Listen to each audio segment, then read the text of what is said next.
Այս բաները խոսեցի ձեզ, որ ինձանում խաղաղություն ունենաք,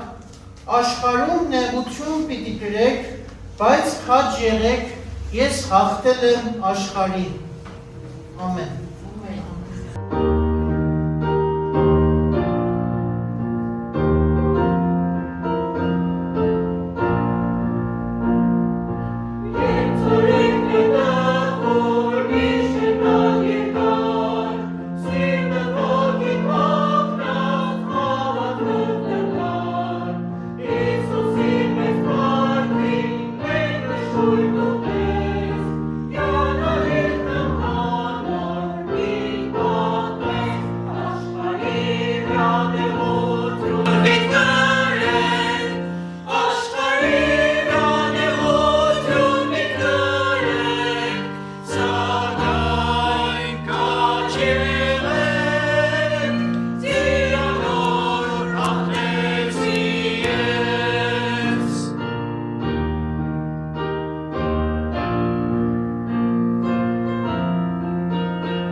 Պաստառի վրա տեսնում ենք այսօրվա նյութը մեր Հակոբոս Առաքյալի ընթարական թուղթ առաջին գլուխ առաջին համարներից պետք է ընթերցենք։ 1-ից մինչև 9-րդ համարը կարդանք եկեք, Հակոբու առաջին գլուխ 1-ից 9 համարները ընթերցենք։ Հակոբոսը Աստծո եւ Տեր Հիսուս Քրիստոսի ծառան ամենուրեք ծրված 12 ցեղերիդ ողջույն։ Եղբայրներս, երբ այլևայլ փորձությունների մեջ ընկնեք, այդ բոլորը ուրախություն համարեցեք, իմանալով, որ ձեր հավատի փորձությունը համբերություն է առաջ բերում, սակայն համբերությունը թող կատարյալ արդյունք ունենա, որպեսզի կատարյալ եւ ամբողջական լինեք եւ ոչ մի պակասություն չունենաք։ Եթե ձեզանից մեկը իմաստության պակասություն ունենա, թող խնդրի Աստծուց, որ բոլորին տալիս է առատորեն եւ չի հանդիմանում, ու նրան կտրվի, միայն թե թող հավատով խնդրի, առանց երկմտելու, քանի որ երկմտողը նման է ծովի հողմակոծ տարուբերվող ալիքներին։ Այդպիսի մարդը թող հույս չունենա, թե Տիրոջից որևէ բան կստանա։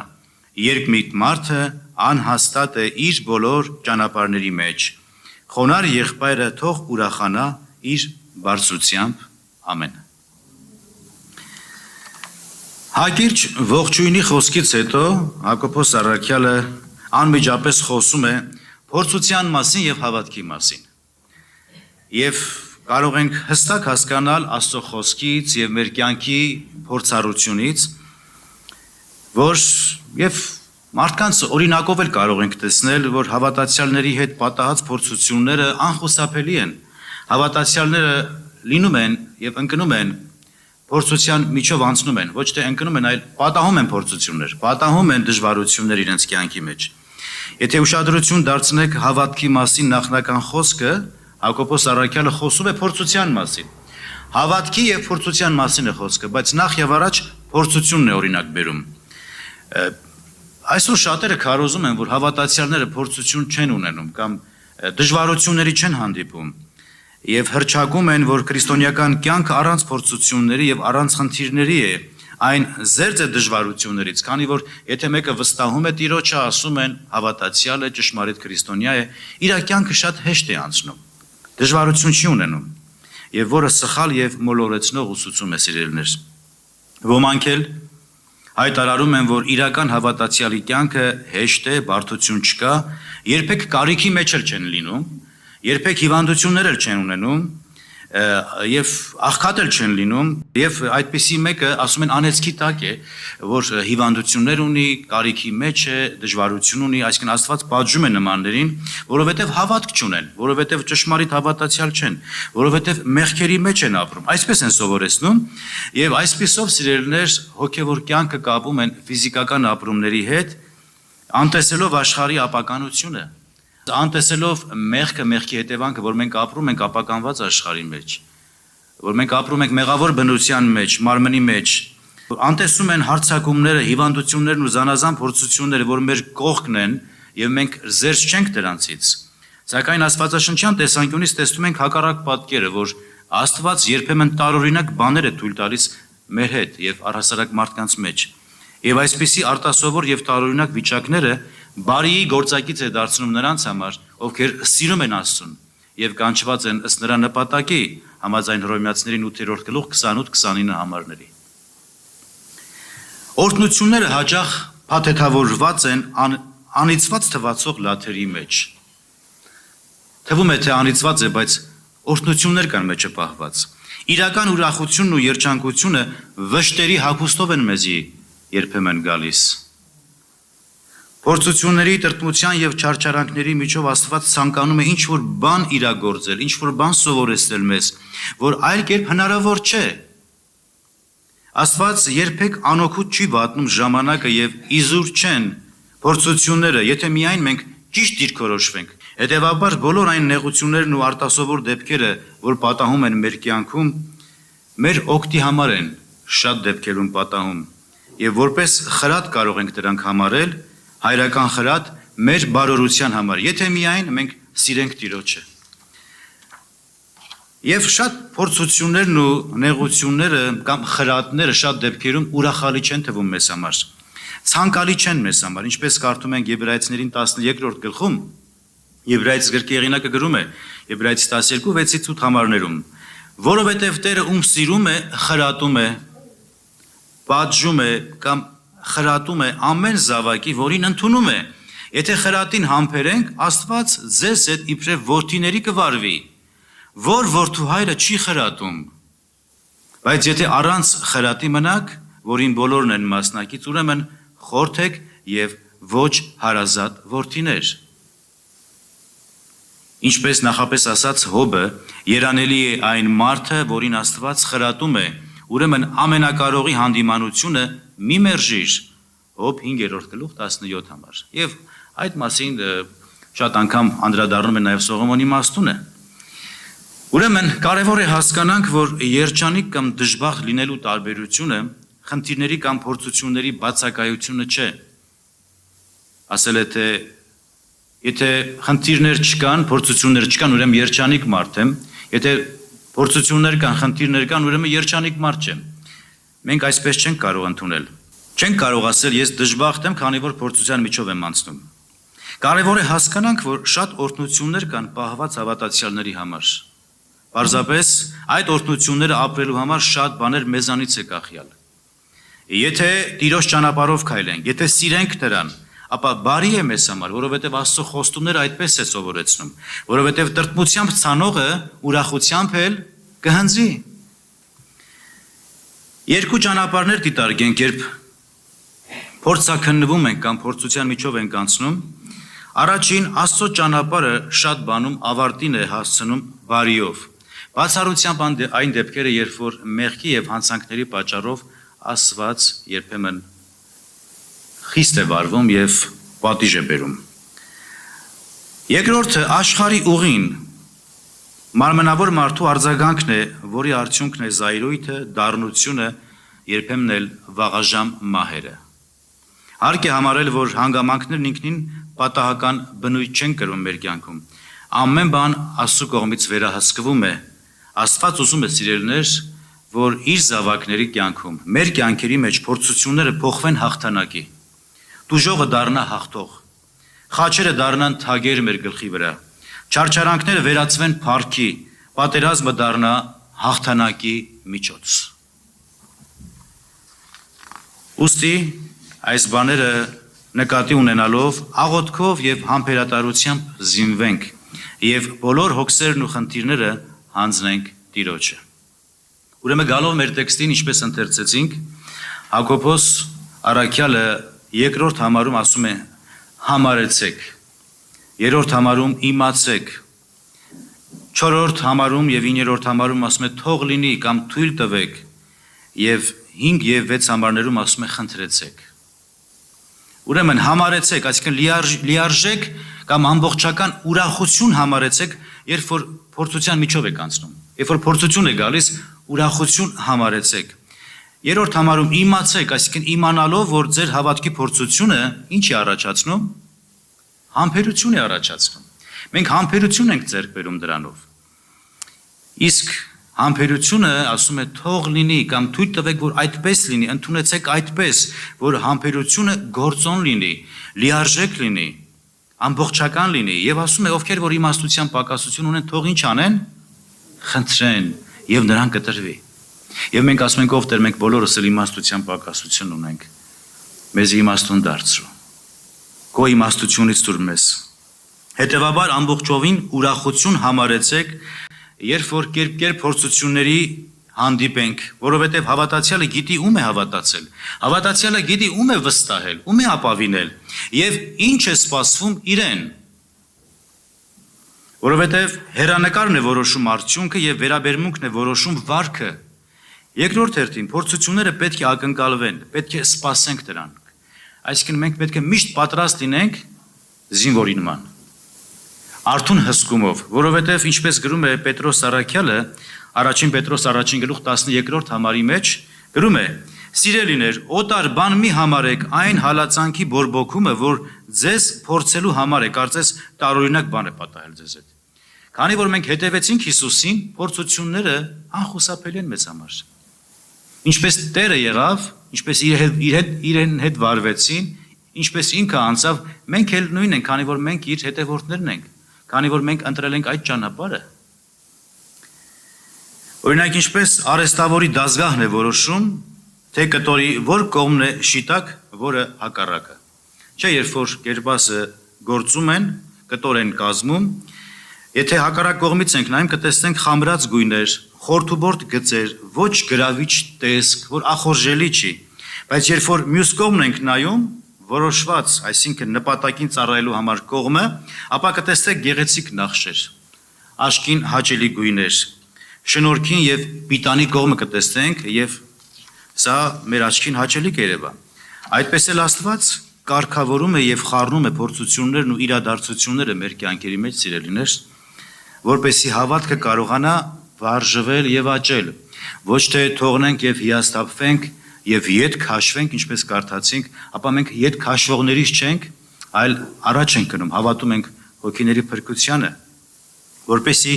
վարժվենք հավատքի մեջ, ի վերջո կարողանանք հավատքի մեջ աճ ունենալ։ Ուրեմն արժեքներն են որոշում գնահատականները։ Ուստի կարևոր է փորձությունների ժամանակ իմանանք եւ գնահատենք այդ բոլորը եւ ճիշտ դիրքորոշվենք։ Ուրախությամբ ընդունենք դրան, քանի որ եթե մեկը հարմարավետությունն ավելի է գնահատում, քան բնավորությունը, որը պետք է համակերպվի իրավիճակների հետ։ Ուրեմն փորձությունները Աստծո նպատակին չեն ծառայի։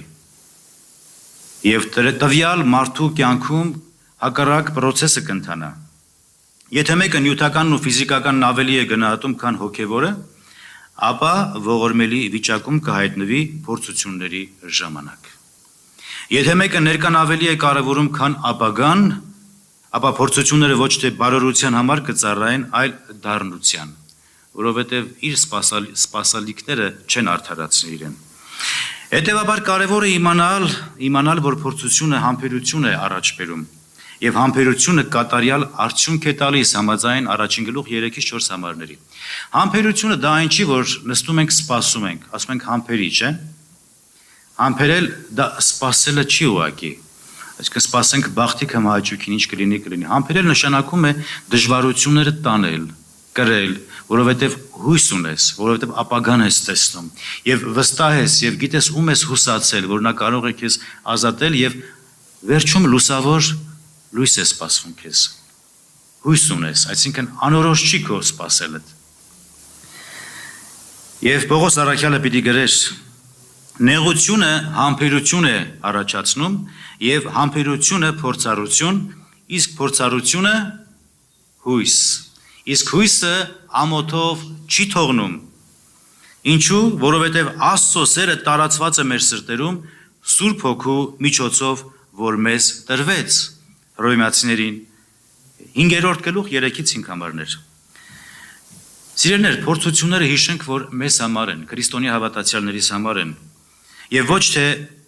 մեր դեմ են, հակառակ են, այլ մեզ համար են, նպաստում են մեր հավատքի առաջխաղացման համար։ Ճիշտ օգտագործված փորձությունները մեզ կօգնեն հասունանալ, որպեսզի կատարյալ եւ ամբողջական լինենք։ Ուստի հավատը միշտ փորձվում է։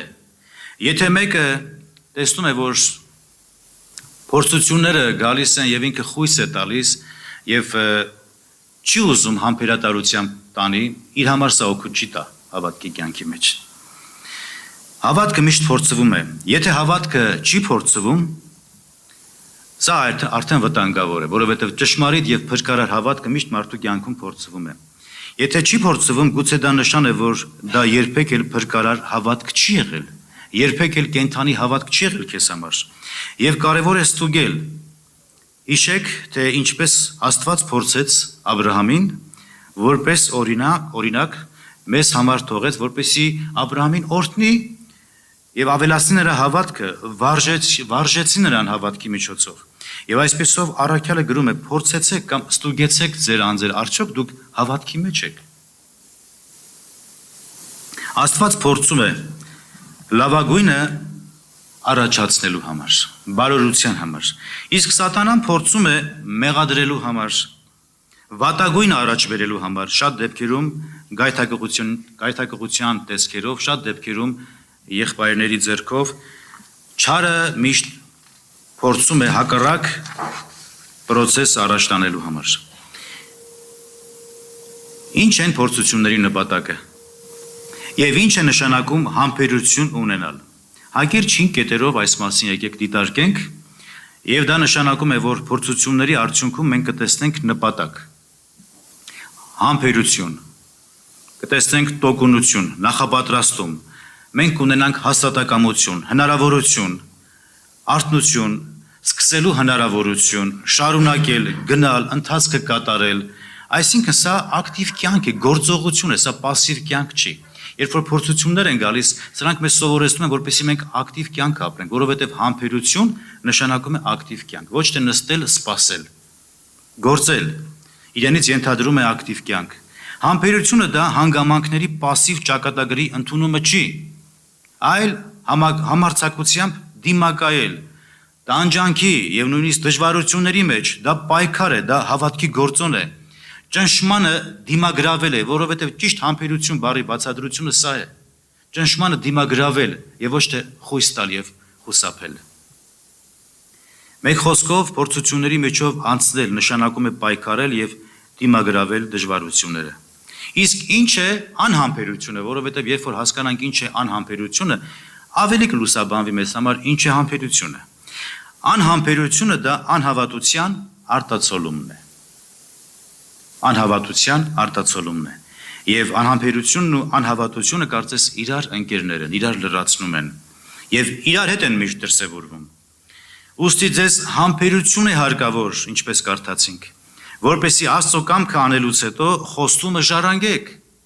Խոստումը ժառանգելու համար ինչ է հարկավոր։ Համբերություն է հարկավոր։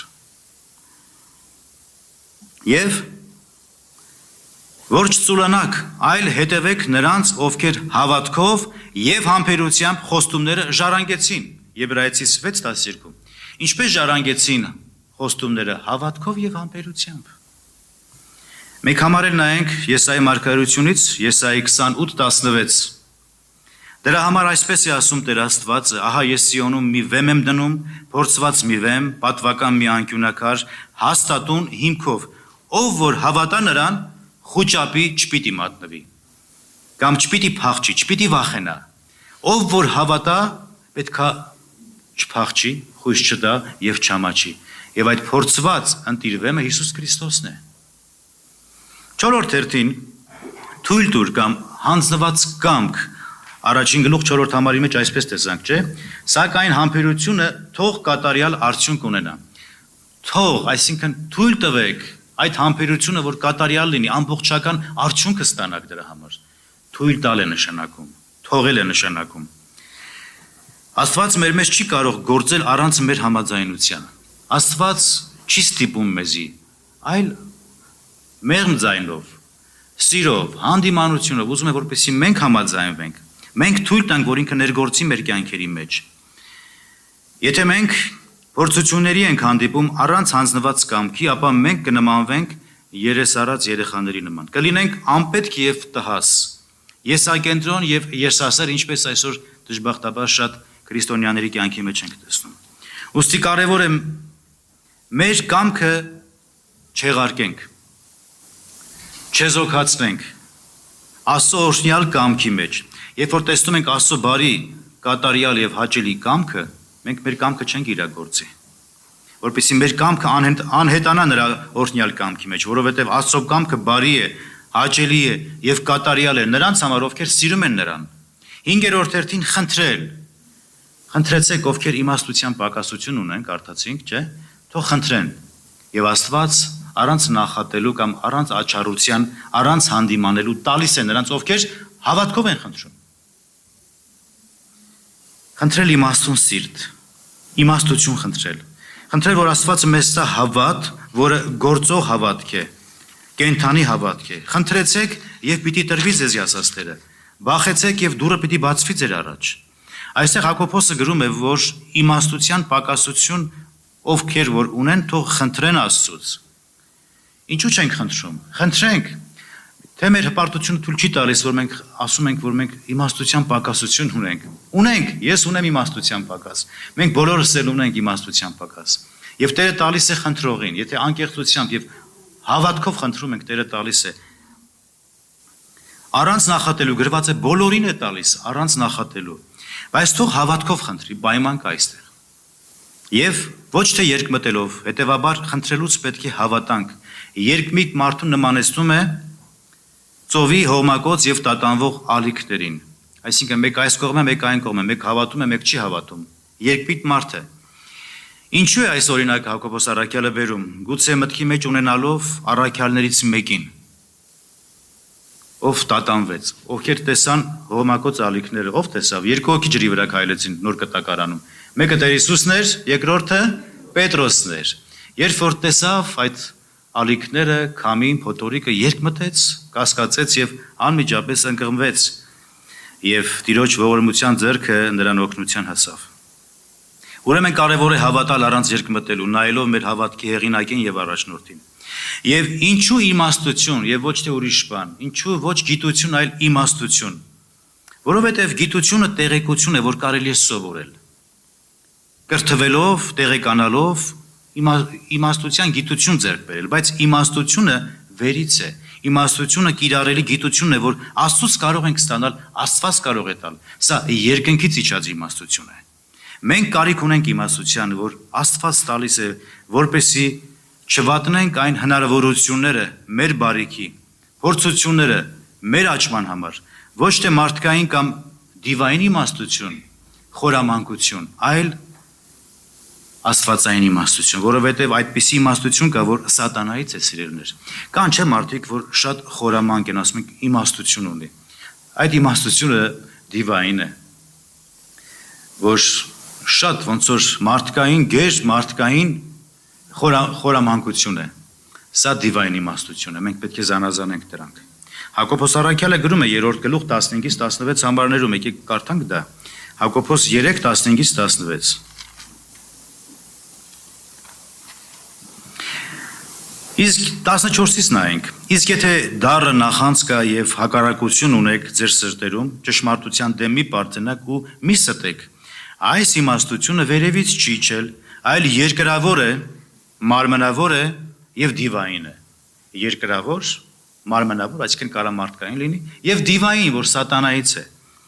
Քանի որ այնտեղ ուր նախանց ու կռիվ կա, այնտեղ են անկարգությունը եւ ամեն չար գործ։ Աստված երբեմն թույլ է տալիս իրերներ, դեպքեր, իրադարձություններ, արտասովոր բաներ, որ առաջ են գալիս մեր կյանքերի մեջ, որպեսզի դրանք մեզ կերտեն, որպեսզի ձևի բերեն։ Մինչդեռ սատանան օգտագործում է դեպքերը, փորձությունները, փոսերը մեր առջև, այսինքն այդ ծուղակները մեզ ցած գցելու համար, մեզ կապելու համար, խայտարակելու համար, բախարակելու համար, մինչդեռ Աստված այդպես չի փորձում։ Վերհիշենք այս 4 կետերը եւ ավարտենք։ Խոսեցինք համարելու, իմանալու, թույլ տալու եւ խնդրելու մասին։ Ի վերջո փորձություններ որպես ուրախություն համարենք։ Սովորենք սա, ուրախություն համարենք, իմանալով, որ սա հավատքի փորձությունն է, ուրեմն համարել, իմանալով, որ սա հավատքի փորձություն է, հավատքի աճման եւ առաջխաղացման համար է նպաստում, եւ որ առաջ է բերում համբերություն, սակայն համբերությունը թույլ տվեք կամ թողեք, որ կատարյալ արդյունք ունենա, եւ հետո խնդրեցեք իմաստություն, որպեսզի Աստծո կամքը կատարենք, հավատքի մեջ հաստատված եւ ամբողջացած լինենք իր փառքի համար, ամեն։